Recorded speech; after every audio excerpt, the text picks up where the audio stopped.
Good evening, everybody. This is Huge Pop from the Huge Pop Wrestling Podcast. Tonight I have a tag team from SICW Promotion. Joey Vanetti, Brandon Beretta, the Top Guns. How you guys doing tonight, guys? Doing great. Doing great. How are you?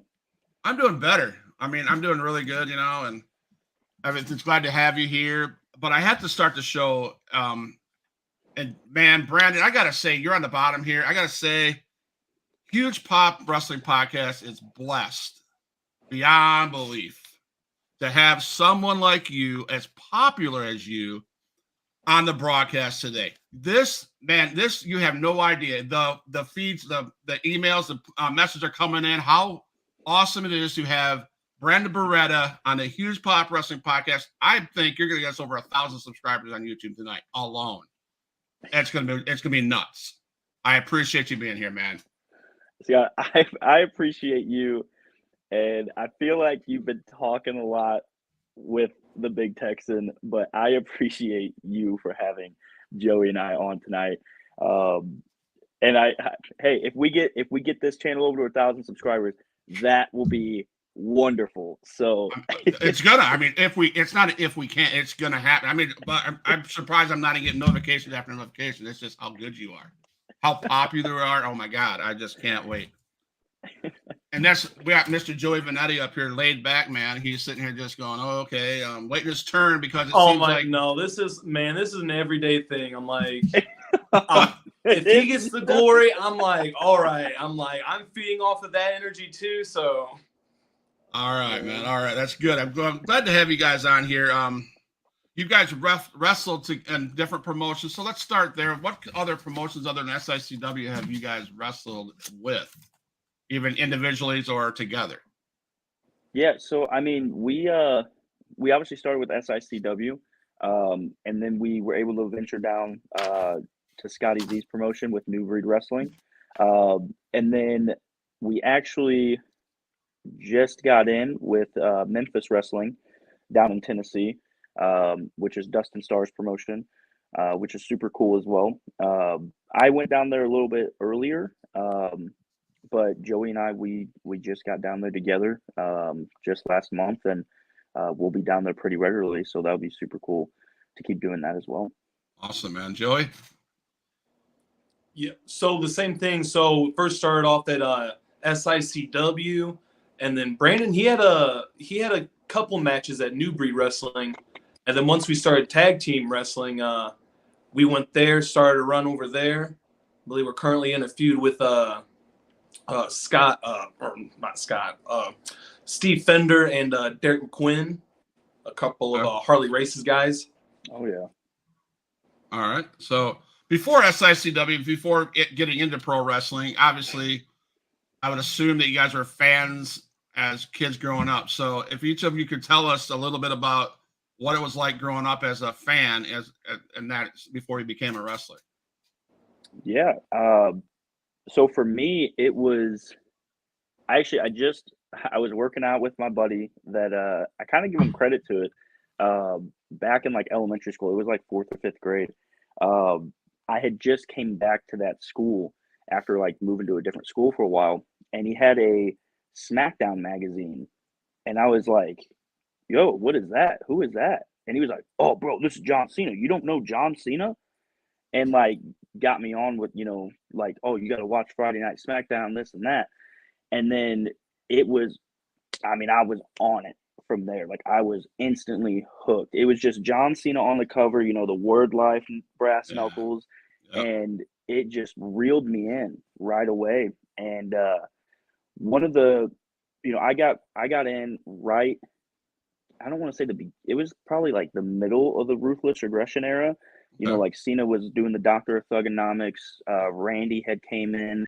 The actual first wrestling like memory that I have of like the first angle I remember being invested in was actually Randy and his dad, Cowboy Bob Orton Jr. I thought they killed the Undertaker, like murdered him.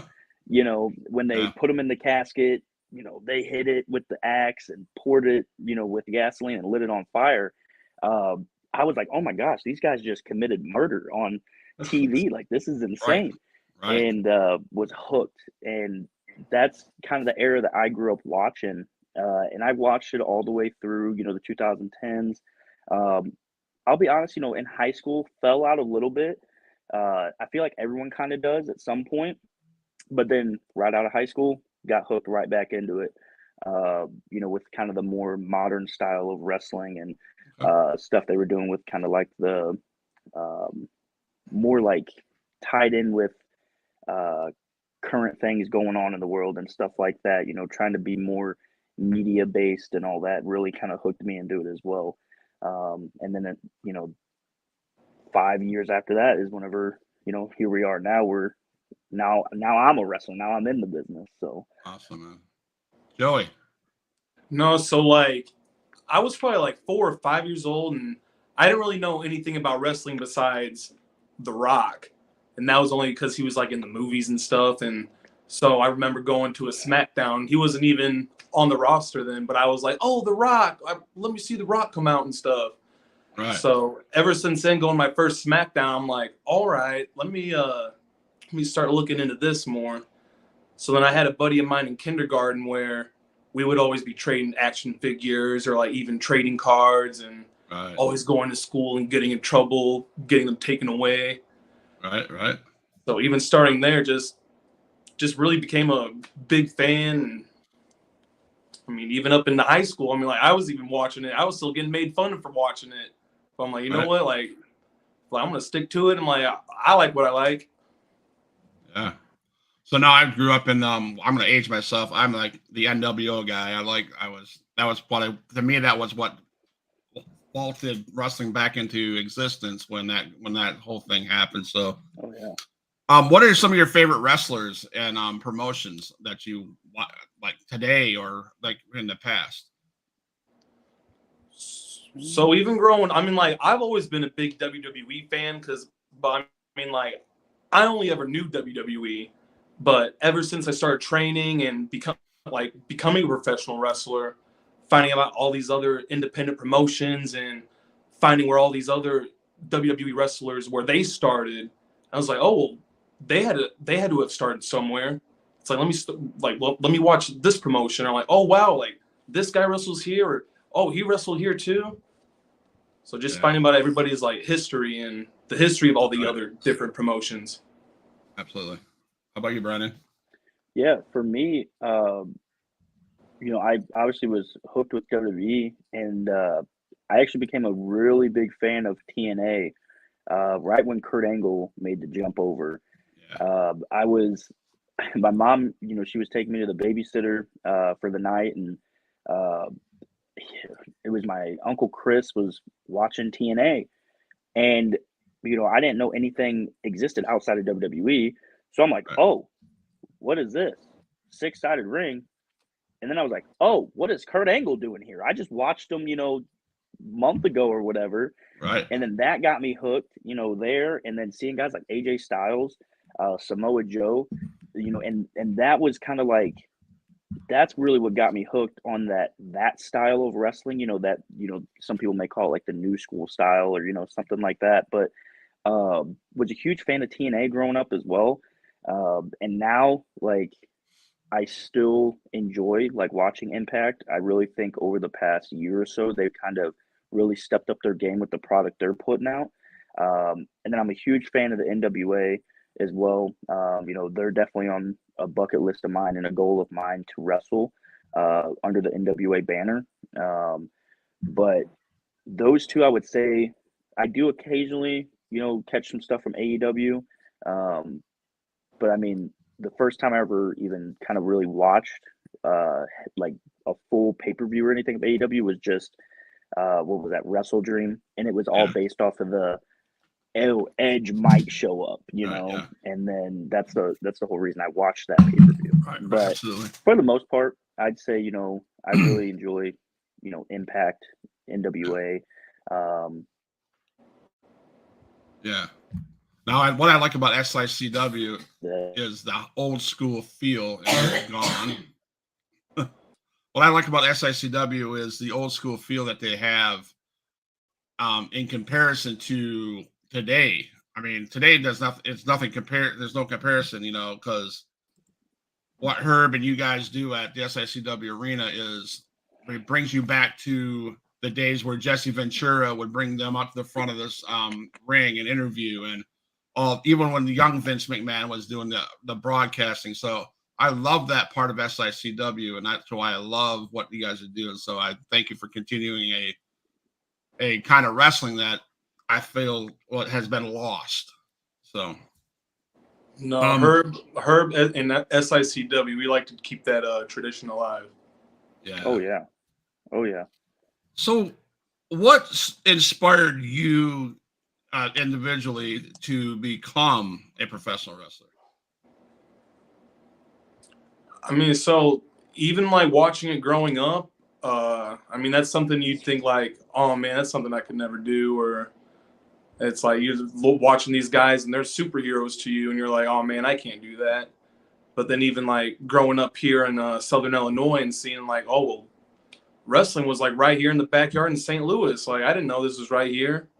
So then finding out that history and then finding out that there's actually schools and like independent promotions around this area, I was like, well, then let me step my foot into this and see if I could push myself and actually do something.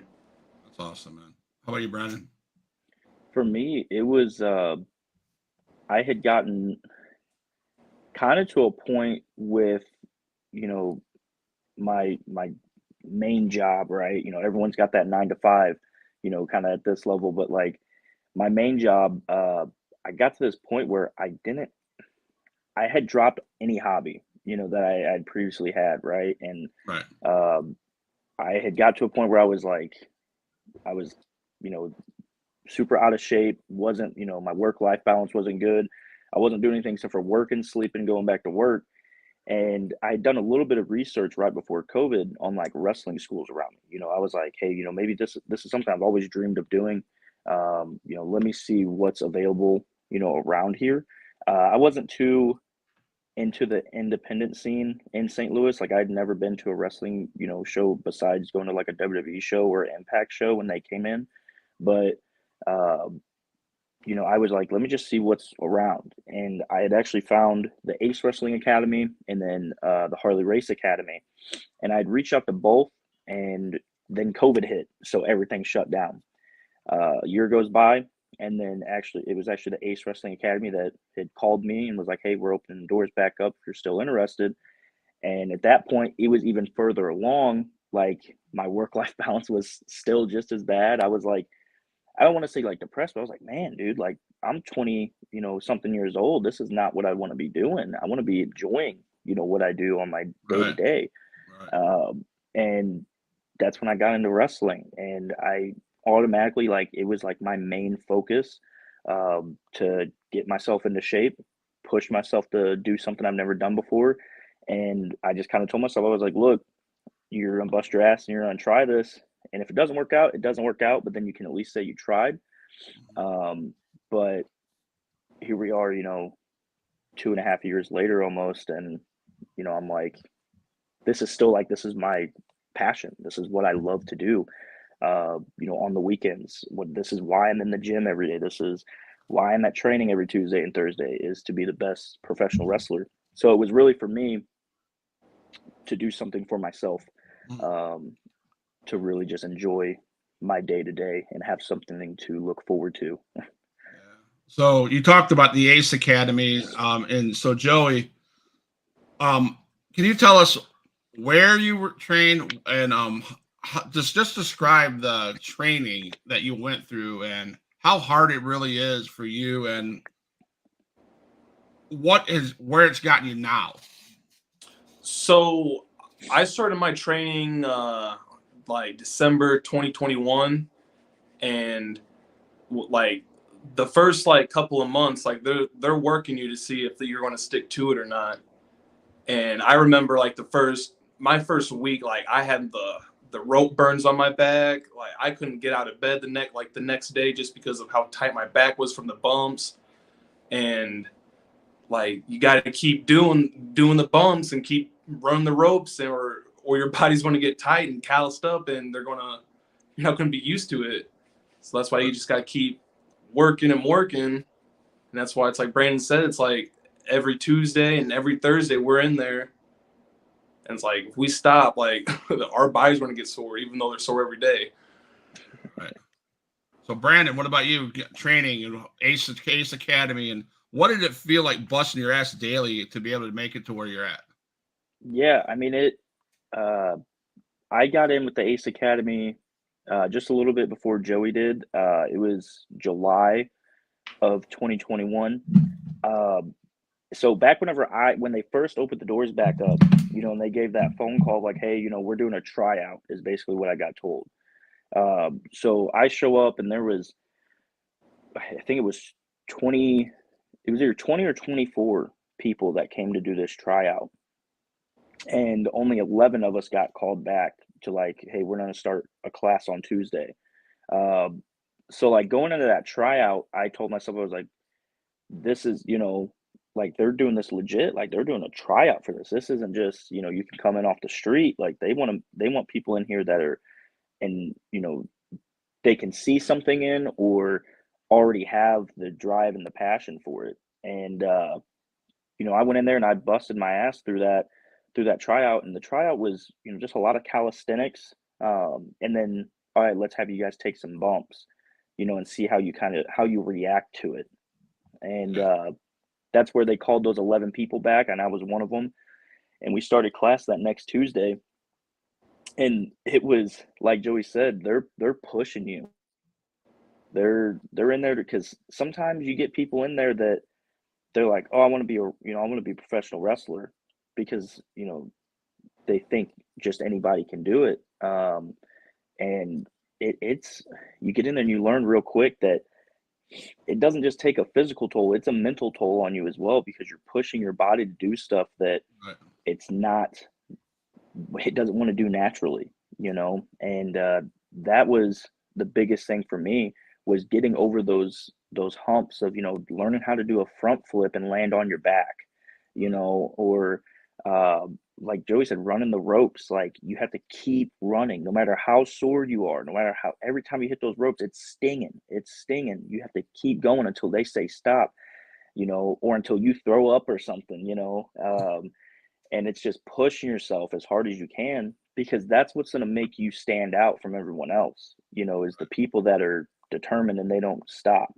And that was my mindset for me. And it's not just something you do on Tuesdays and Thursdays. I'm a big believer, and I preach it hard to a lot of the new trainees too. And whenever I get to see them, and, professional wrestling is not just a hobby, even though you may only do it on Saturdays and Sundays, and you may only do it in a 75-mile radius, like you got to be in shape.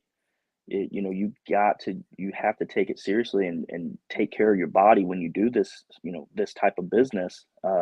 So that's where, like, for me, I try to preach as hard as I can. Like, training's not just Tuesdays and Thursdays. You should be in the gym, Monday, Wednesday, Friday, or doing a 5-day split or something to keep your body in shape. And that way, when you show up on Tuesdays and Thursdays, you're stronger than you were the week before. You're faster than you were the week before, and you can improve yourself in the ring.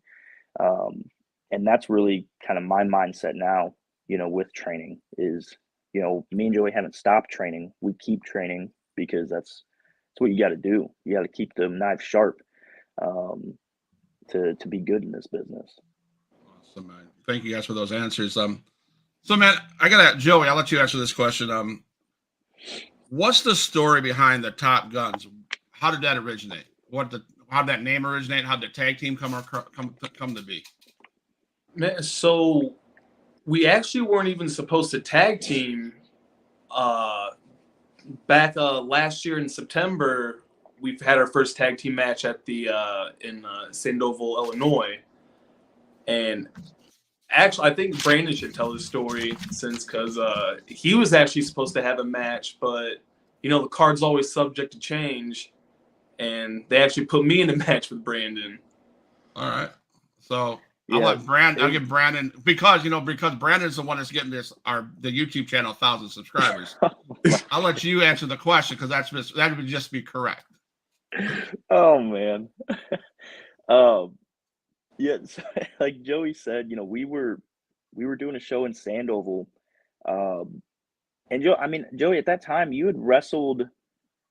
I think that it may have been my second or third time in front of a live crowd. Yeah, like he was, and for me it was, I think I'd been wrestling for like maybe 6 or 7 months, on the live shows. And yeah, like Joey said, it was, card is subject to change. The guy I was supposed to face in a singles match ended up not making the show. So they're like, hey, we got 2 Ace Academy guys here. Let's put them in a tag team and see how they flow together. And they already know that me and Joey, we kind of clicked at training. We were already, pretty good buddies, just being in the locker room. And we went out there. We had our first tag match. It was against Rick Ruby and Mauler McDarby. And both guys are, veterans in this business. And to be honest, they beat the hell out of us, But they saw just enough, between Joey and I that they were like, all right, we might have something. The crowd was on fire for us, throughout that match. And then even in the battle, we ended up doing a battle royal later in the night. I feel like sometimes we got to mix the card up a little bit. All right, we're doing a battle royal. Okay. Is a good fix for it. And but even in the battle royal, the crowd was on for us. And so then it became, anytime there was like, oh, we're gonna put you and Joey in a tag match again. Whether it was on a live show or whether it was on one of the tapings, we did a couple more here and there. And then January hit, and it was like, even Joey and I were like, this kind of works. We kind of like this. We trained together. We, rode together a couple times already, and what we'd like to maybe us being a tag team, maybe we can breathe some life into the tag team division here. Do something like that. And that's when it kind of came full circle there. The booker and then Herb was like, we want you guys as a tag team. Like, you guys work. What kind of name do you guys want? What are we looking at? And it was kind of a real easy pick for us. So at the time, during my singles run, and even if I do singles matches here and there, like, I go by the Top Gun Brandon Beretta. And it kind of just floated over to the Top Guns. And the way that we looked at it, we come out to the Danger Zone, theme song and stuff, but the Top Gun name is more than just a callback to the movie for us. We look at ourselves as, like, we want to be the best damn professional wrestlers we can be. We get in that ring, and like, the shots we take, they're on point when we get in there with you. We're not in there just doing moves to do moves. We're doing moves to work towards our finish, or to, do what we need to do to get you down on your back for a 3 count.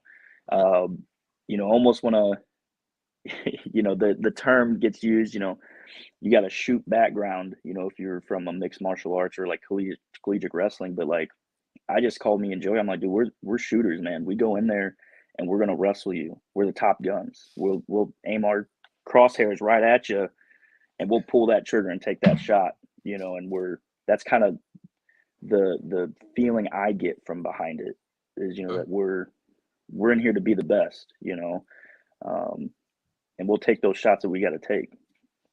Okay. So what do you consider your biggest wins so far, guys?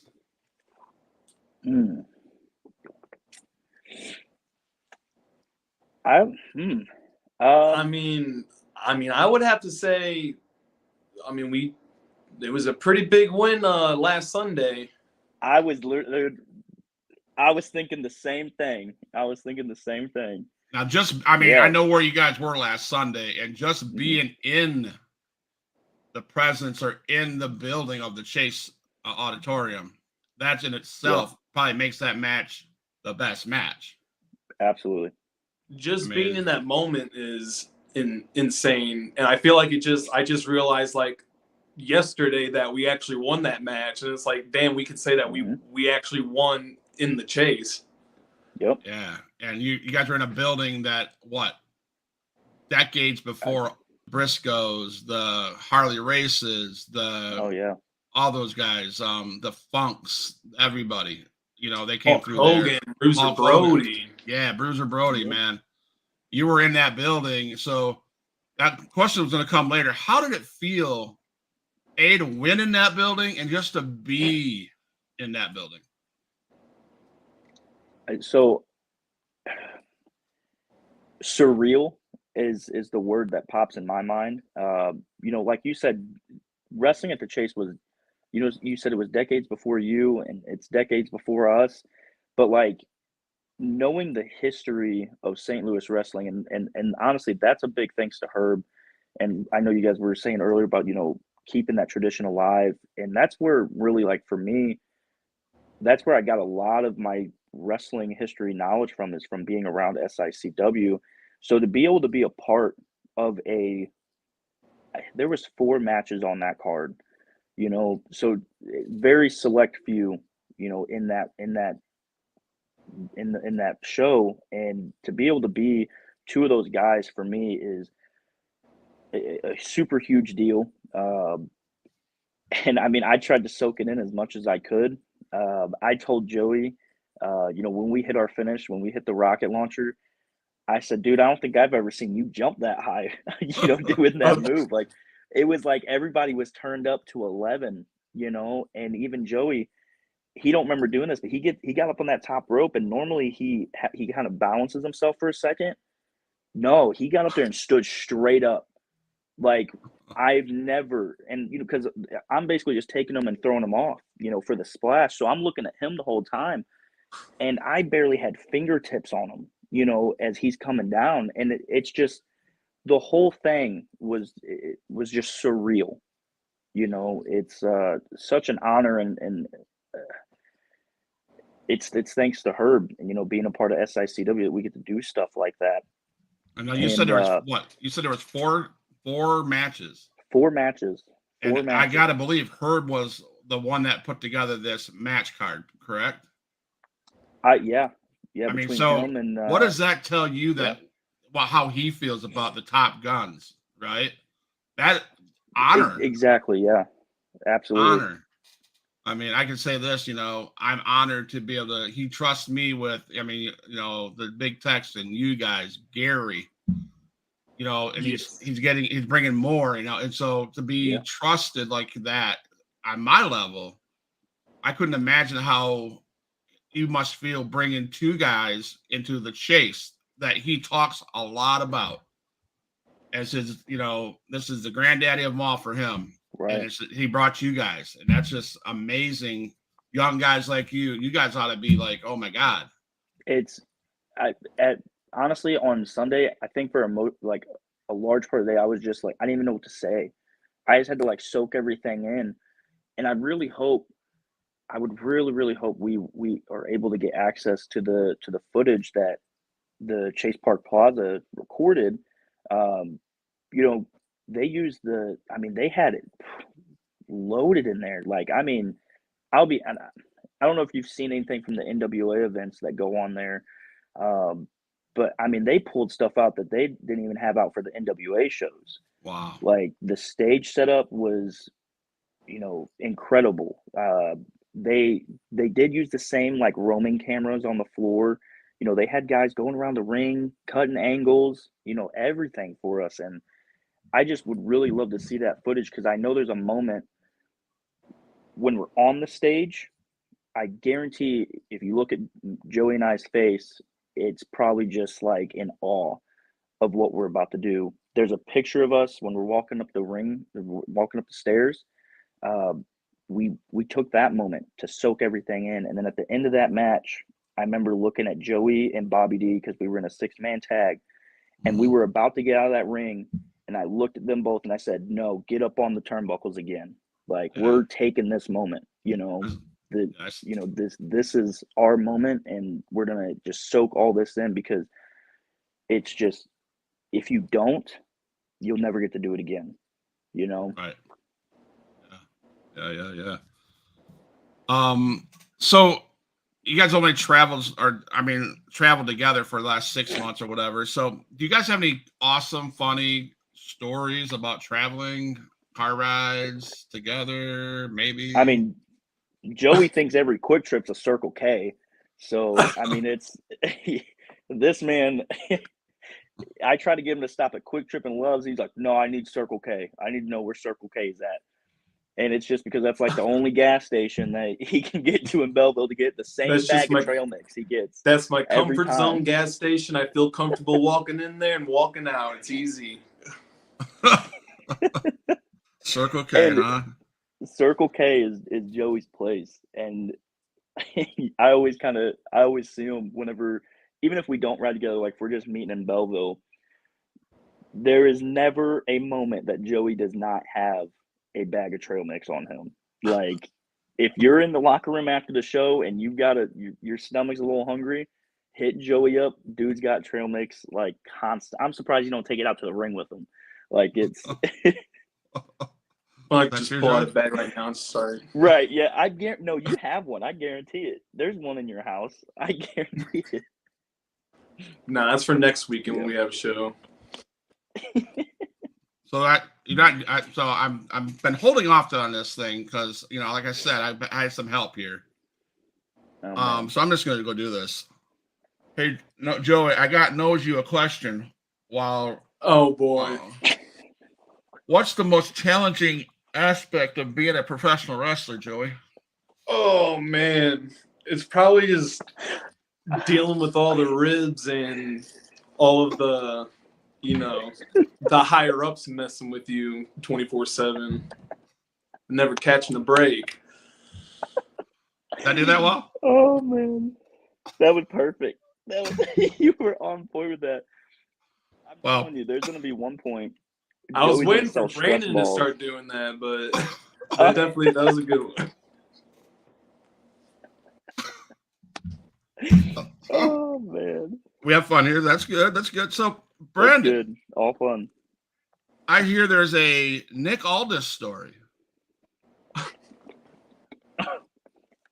Something that goes along the lines of Nick asked you to watch his match to see if you could give him pointers. And after the match, Nick came up to with a serious face and asked you, what do you need to work on? So what would you tell Nick Aldis? And tell us about that story.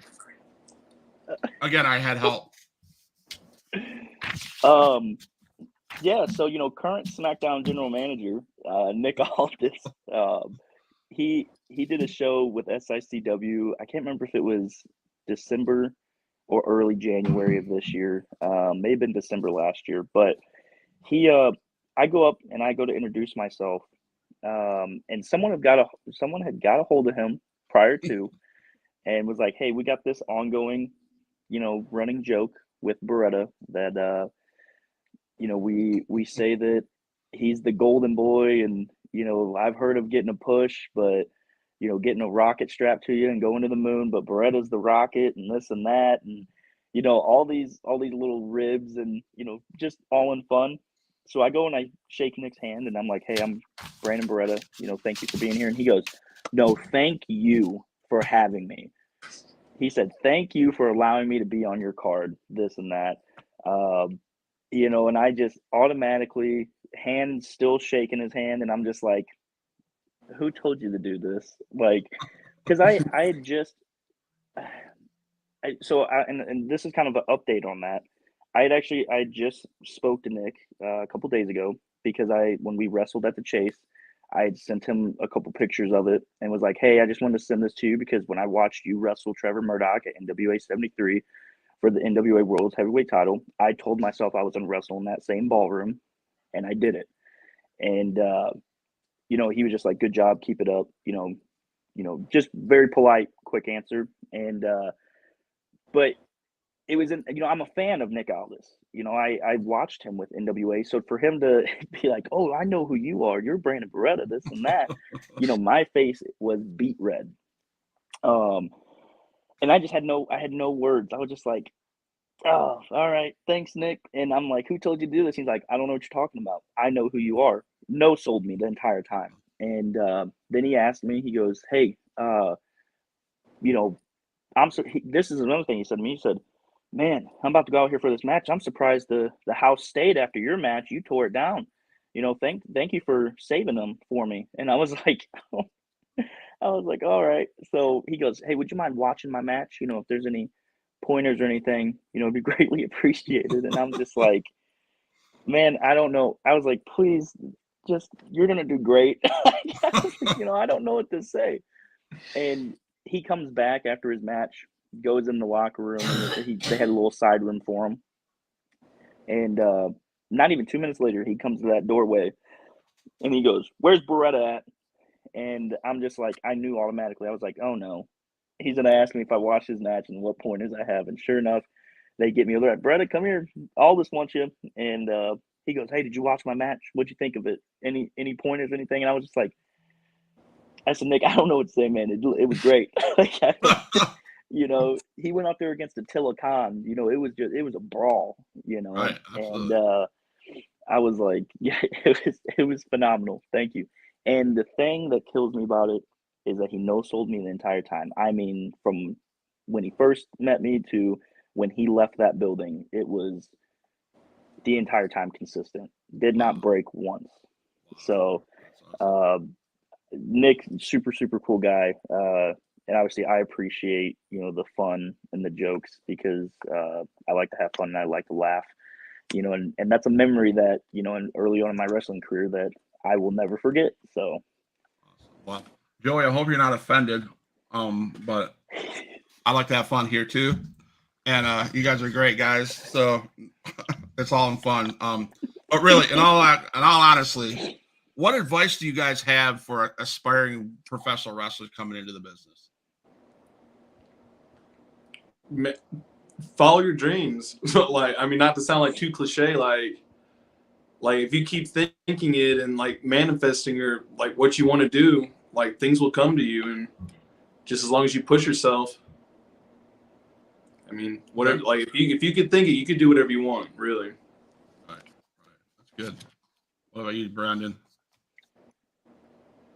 I would say you only live once, right?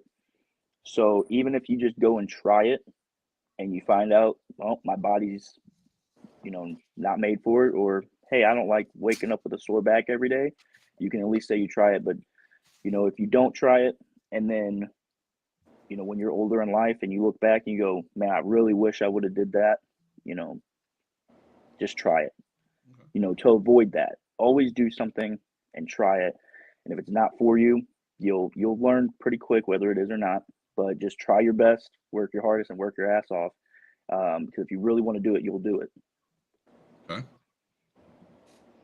So moving forward into 2023, what are some of your goals, and what dream match do you have in your guys' eyes? Mm.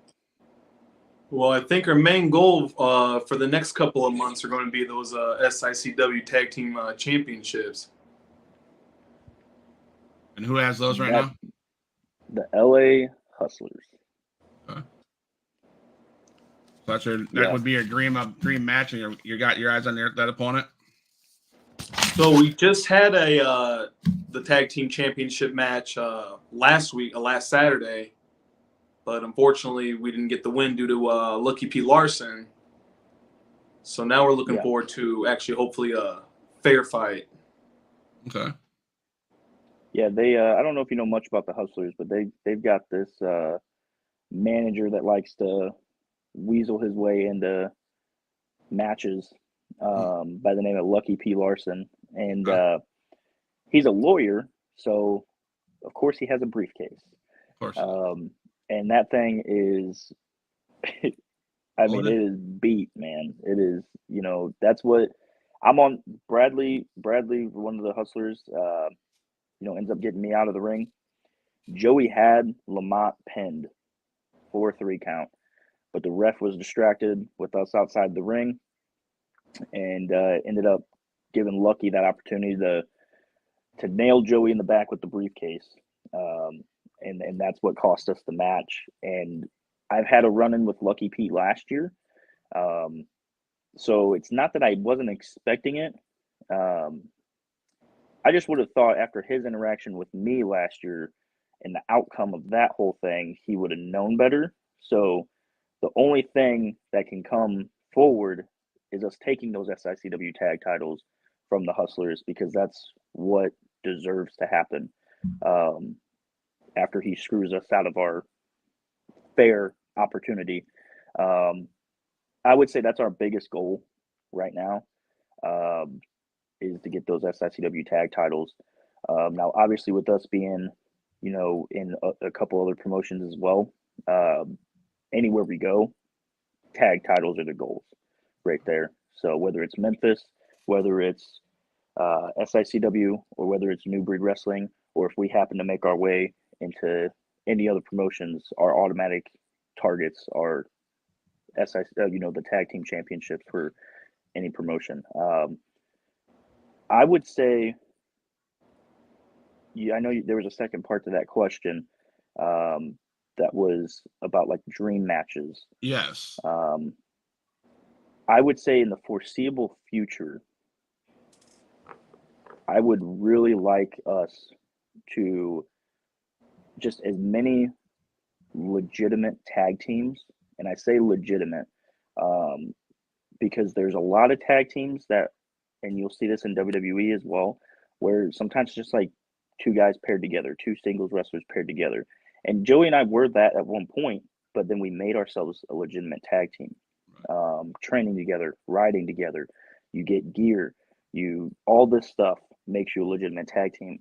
I really would like us to go up against as many of those as we can. I don't want to take a note from Benjamin Trust, but he just did an interview, and they asked him about dream matches, and he said anybody that fans would want to buy a ticket to see me wrestle is who I want to face. But in a way, that's kind of how I feel, because I think Joey and I were an up-and-coming tag team, and the only way we're going to continue to get better is by wrestling people that are better than us.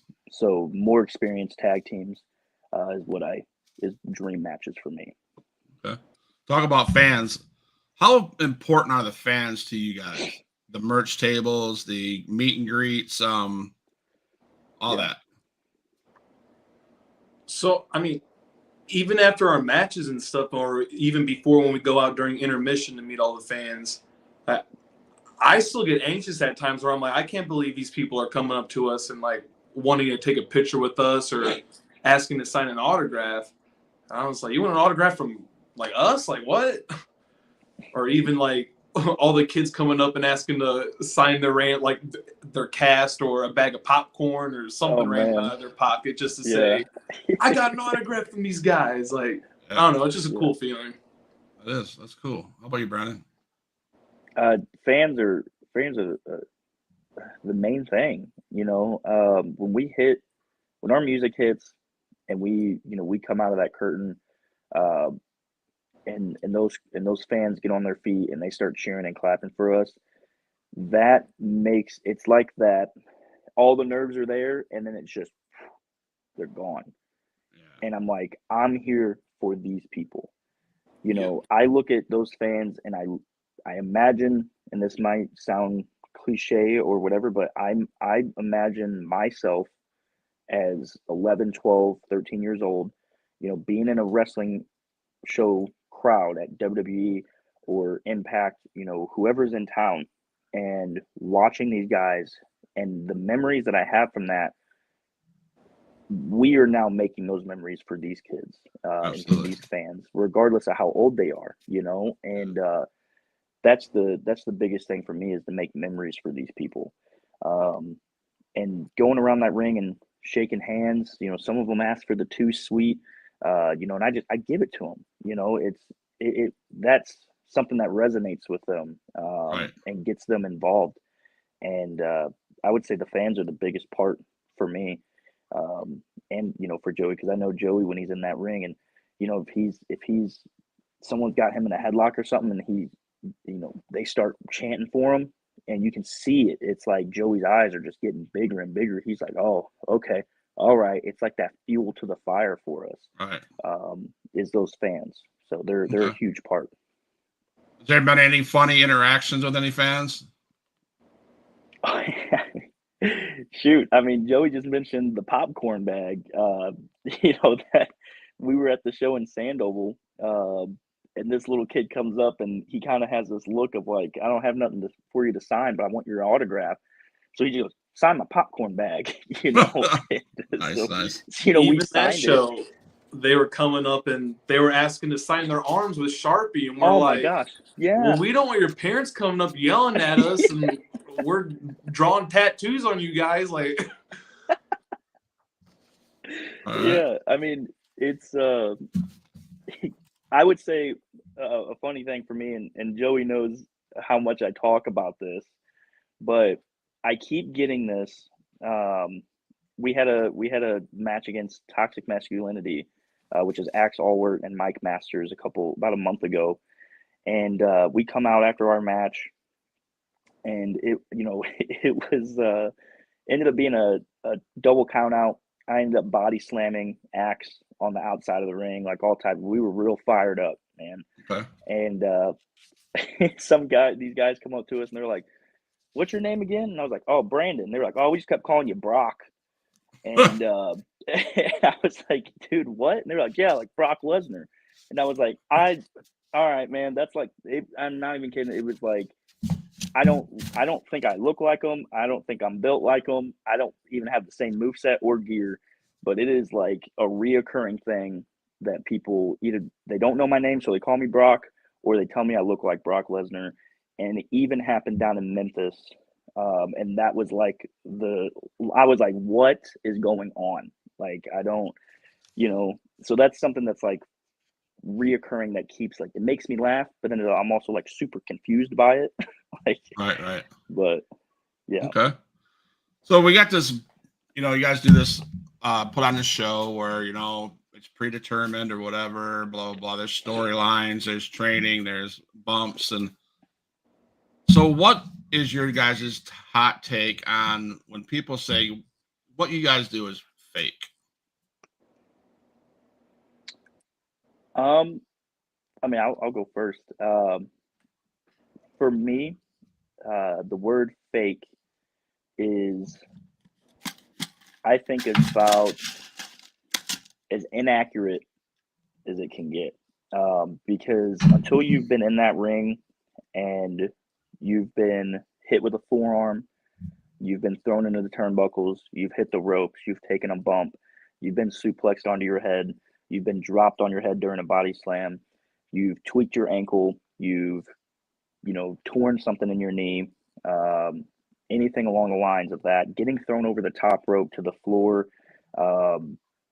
Yeah, there's safe ways to do it, but nothing ever goes perfect. So I would say fake is about as inaccurate as a word to use when it comes to professional wrestling, because what we do in that ring, like you said, whether it's predetermined or it's whatever the case may be, man, we feel off the crowd. It's I'm doing what the crowd is telling me to do, basically, in a way. So a lot of those moves that we do, you have to do them properly, and you can get hurt if you don't. You can get hurt if you do them properly. Right. And I think that's where, you look at guys that are in this business, and you have to be an athlete. You have to be strong. You have to be in some sort of good shape to do this long term. And the word fake, I think, kind of is used by people who haven't been in the business or around it long enough to realize that it's not fake. It is a show. It is entertainment, but it's not fake. Okay. So you can't fake gravity. No. And it's like this is I mean, it's like basically pageantry. I'm like, if you say, I'm like, all these people are fans of Marvel and DC Comics, but it's like, is that fake? It's like you can't fake emotions. It's Right. like people are feeding into that emotions and they're feeling something there. Right. I probably have the next question I have is probably the most serious question, so I'm going to skip that for now and go to. Of course, I have kids that I take care of, and they all sit around the dinner table and they ask me questions. They ask my people I'm interviewing. So here's some kids. Here's some kid questions. One at a time. Favorite movie? Godfather. Oh, God, dude, I knew it. I knew it, Joey. So, or Goodfellas. Any mafia movie. Oh, I knew that's even.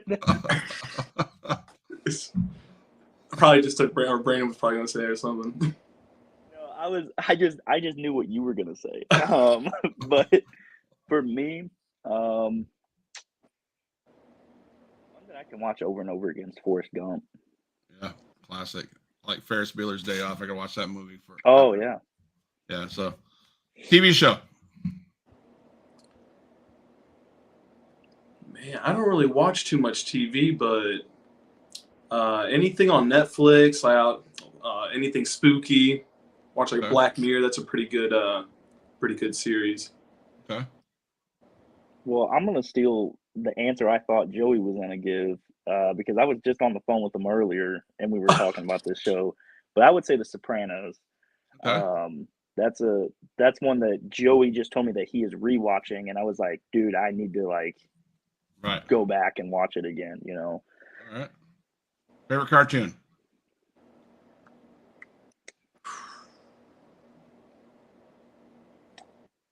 Man, I have to go with SpongeBob. Okay. I was a SpongeBob fan growing up. Okay. Definitely anything Nickelodeon as well. Oh yeah, Joey always talks about how he wishes he could go to the Goo Lagoon or whatever it is. It gets slimed, the beach they got there. Oh yeah. But for me, I would say, man, I was a huge fan of Codename Kids Next Door growing up. That's a good show. Yep. So, video games.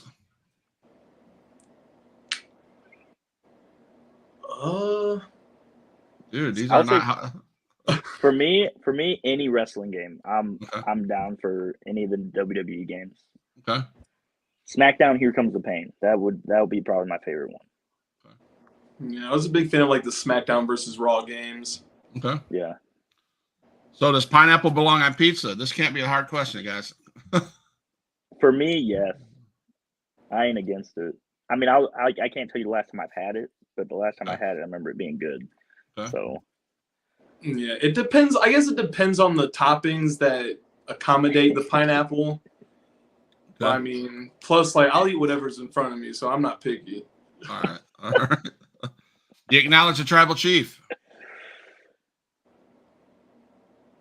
I mean, he's on our TV almost every other day week. Yeah. I feel like we have to. He's taking that stuff to another level. Yes, man. So I'm a TikTok guy. I don't know if you guys do any TikTok or whatever. The TikTok joke of the question is, who is the all-time best WCW heavyweight champion ever? The greatest WCW champion ever. Don't overthink it. Personal preference? No. It's I would have to go with Ric Flair. David Arquette. Oh. Just saying. Now we got all that goofy I stuff. thought it was Jimmy King. There you go. So my question now, guys, is probably the most serious question I will ever ask anybody. How important? I didn't realize this until I had the opportunity to interview Charlie Haas last week and the Tokyo Monster Kahagas the week before. Wow. And how important is brotherhood in the business of professional wrestling? And what does it mean to you guys by paying your dues to the business? Well, I think brotherhood's very important in the professional wrestling business because, I mean, like you need those people there by your side to keep pushing you. And I mean, there's some people that like keep to themselves, but like me personally, I'm pretty quiet myself, but I'm glad that I have the brothers around me in the SICW locker room to keep pushing me and having the right mindset and doing things that I need to do. Okay. How about paying your dues? So I mean, like showing up like to the shows, even if you're not booked on the shows, even if you're not wrestling and like training to become a wrestler, like help out like setting up. Before I started wrestling, I was running the music for people coming out, so I got to play the music for Haku and Barbarian. I got to play Nick Aldis's music come out before I started to wrestle. So I mean, even opportunities like that, you just got to keep showing up and showing that like you're about this. Awesome. So how was the music that was played from Nick Aldis the night you were supposed to watch his match, Brandon? Was it good? Was it on spot? Joey did a great job at playing it. Joey did good. All right. So with you, man. Too early. So Brandon, how brotherhood and all that? How's that important to you? So I mean, there's a camaraderie that you kind of get with, you know, the guys and girls in the back, and anybody that's a part of the show is in that, you know, quote unquote brotherhood, in my opinion. And it's huge, right? Because for me, at the end of the day, regardless of how many titles, you know, you've had around your waist or how many main event spots you've had, from beginning to end of that show, everyone is doing their part that everybody wins. Our goal is to put on a good show, and without everyone being on the same page, and kind of having that good relationship, you won't get that. You'll get people who are trying to outshine everybody, and to be able to work together to put on a good show is huge. And that's where, like Joey said, with the SICW locker room, you know, we're super grateful to be able to be a part of that locker room. It is a locker room full of guys who have wrestled for, I mean, from like us who have, you know, a year, 2 years, to guys who have been doing it for over 30 years. So there's never a lack of knowledge in that locker room, and to have that relationship with those guys, to be able to just go up and say, hey, I have a question about this, or hey, can you watch my match and give me pointers, is huge. So that way the next time we go out, we put on a better show. So brotherhood is huge, from ring crew to running music to referees to people who grab ring gear, and then the performers in the ring. We're all a part of that family, and it's a very big deal for me. Awesome. So this is the point where I focus on the promotion you guys are in, SICW. Just some quick answers if you can. You guys probably already figured out who the ribs came from. So it's your turn. What's your thoughts on the Big Texan? If I could play a promo Joey cut for training one day. Oh boy. Oh man. Texans, you know, he's the champ right now, man. He's got that champ mentality. You know, he knows when he walks in, that's when the show starts. And they also don't call him the Big Texan for no reason. So it's a Texan is phenomenal. At the end of the day, you know, he's one of the guys that helps train at the Ace Wrestling Academy. So he teaches us a lot. But also is that he will not be the last guy to throw a rib your way. He will be the first. Yeah. Right. Which is great. Okay. What about you, Joey? No, Texan, he's pretty great. I mean, like I said, I'm pretty quiet. So even with him like messing with me, I'm just like, all right, at least got somebody messing with me. I don't know. Herb Simmons. Oh man. Oh, Herb. I don't think I could say enough about Herb. He has given, not just Joey and I, but even me early on in my career, just so many great opportunities. Last year I got to tag with my trainer, Cowboy Bob Orton Jr., and that was a phenomenal experience in itself. From that to being in the locker room with the guys that he brings in, like Jimmy Hart. We were just in the locker room on Sunday with Ron Simmons, Farouk. Yeah. We've had Jerry the King Lawler, Sergeant Slaughter, like so many guys have came in. Greg the Hammer Valentine. I mean, just our fan fest back in May, there was over 50 plus legends, that we got to talk to and share space and rub elbows with, and it's all thanks to Herb. We wouldn't be where we're at today without the opportunities that Herb has given us. And the way that he backs us, and I like I said, I don't think I could say enough great things about Herb Simmons, because he has been in this business as a promoter for over 50 years, and he's clearly doing something right.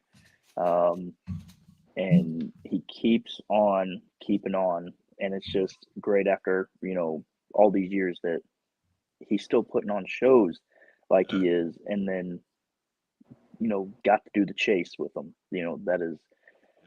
That in itself, I feel like is like, that just shows how great he is. So very professional guy, in my opinion. Yes.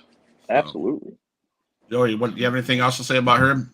Yeah, so I actually met Herb at the restaurant that I work at. He came in one time, and I overheard him talking to a couple gentlemen that he was sitting at the table with, and he was like, "Oh yeah, I got Sergeant Slaughter, and I got Jerry the King Lawler coming in next weekend." And just a week prior, I had gotten a Sergeant Slaughter action figure. So I was like, I stopped and went over to talk to him, and I'm like, "Did you just say something about Sergeant Slaughter?" And he was like, "Yeah." He introduced himself that he was Herb Simmons, and he said that he was having a show the next weekend with all these legends. I just couldn't believe it, because like right down the street from my house.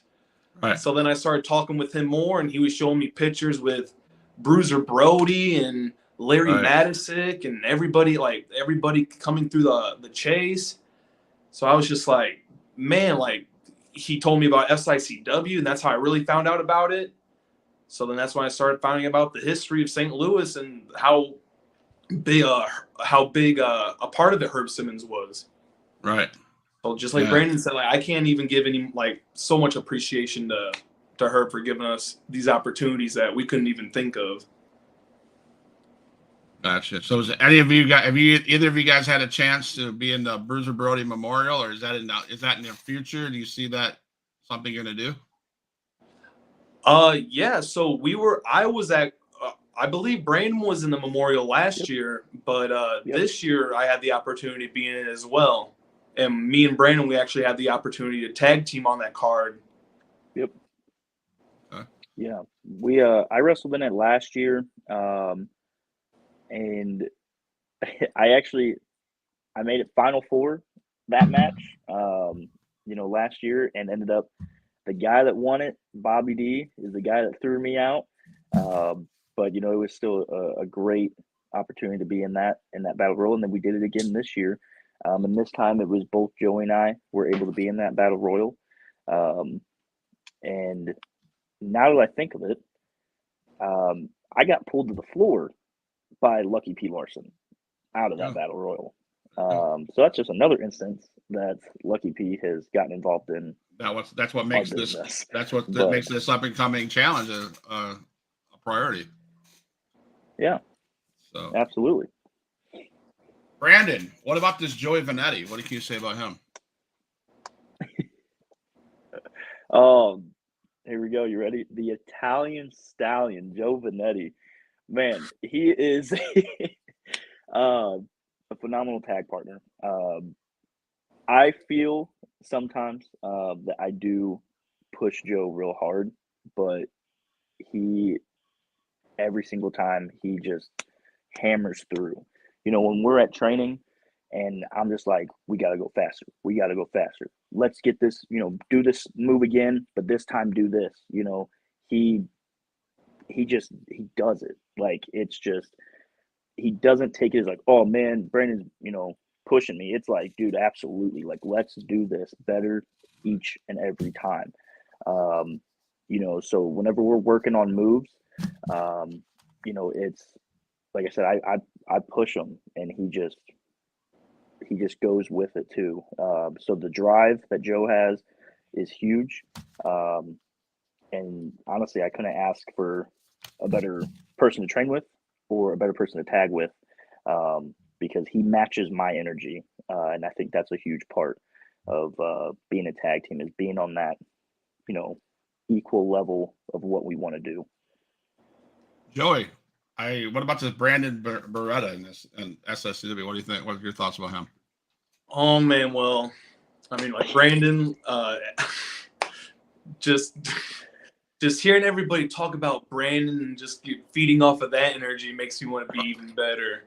Yeah. So I'm like, having him by my side, I'm like, all right, this is gonna be a crazy ride. But right. But no, to be honest, like if Brandon wasn't there, like pushing me every single time, like I don't know what I would be doing.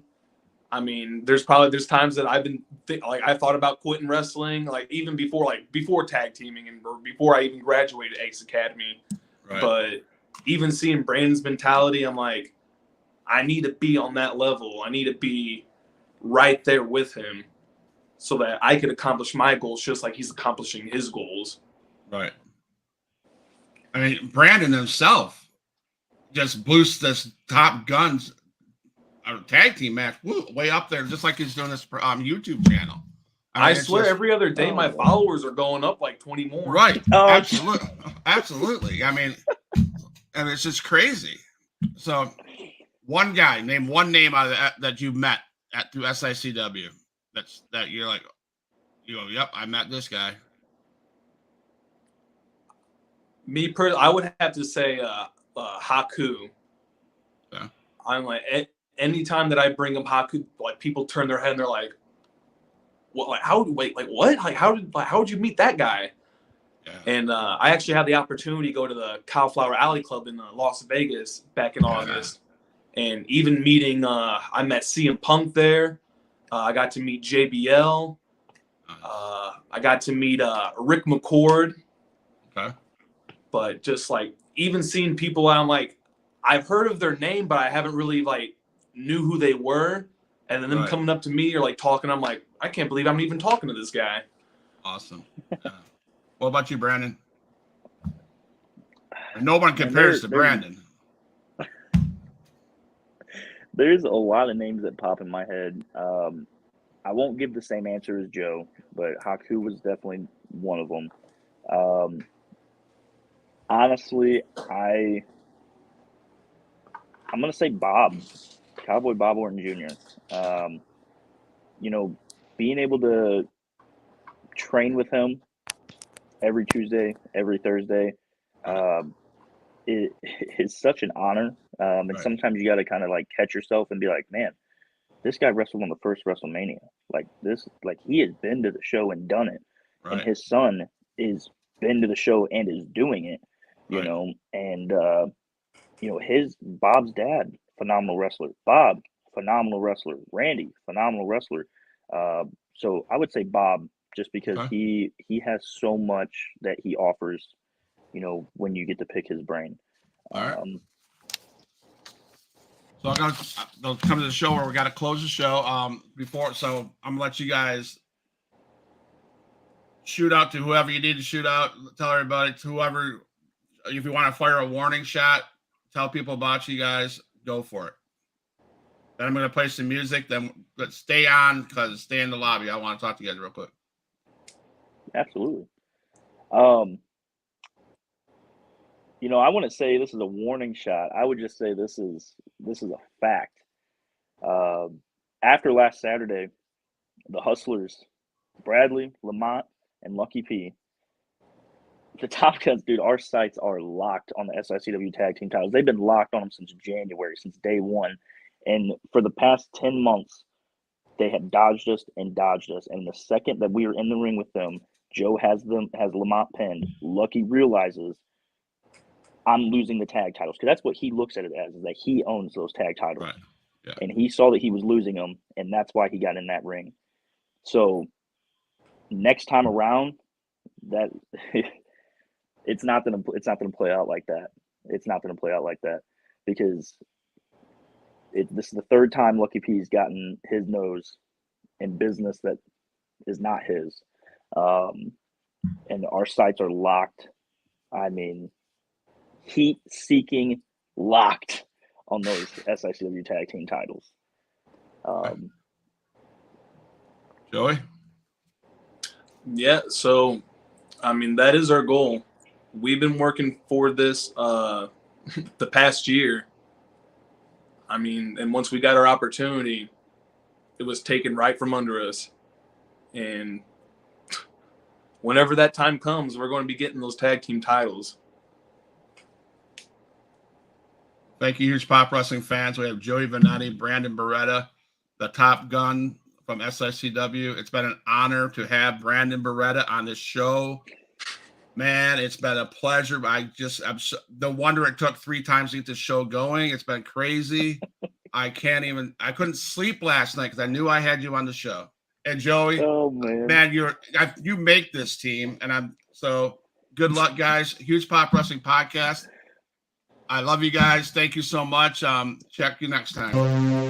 All my dogs, make some noise up in this house.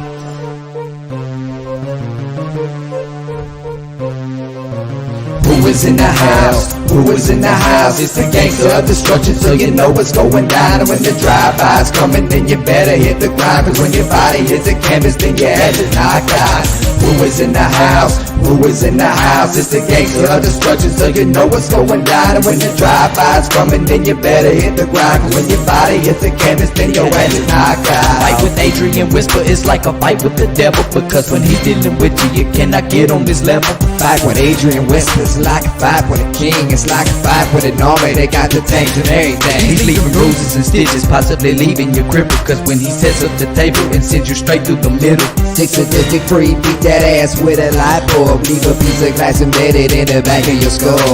Who is in the house? Who is in the house? It's the gangster of destruction, so you know what's going down. And when the drive-by's coming, then you better hit the ground. Cause when your body hits the canvas, then your ass is knocked out. Who is in the house? Who is in the house? It's the gangster of destruction, so you know what's going down. And when the drive-by's coming, then you better hit the ground. Cause when your body hits the canvas, then your ass is knocked out.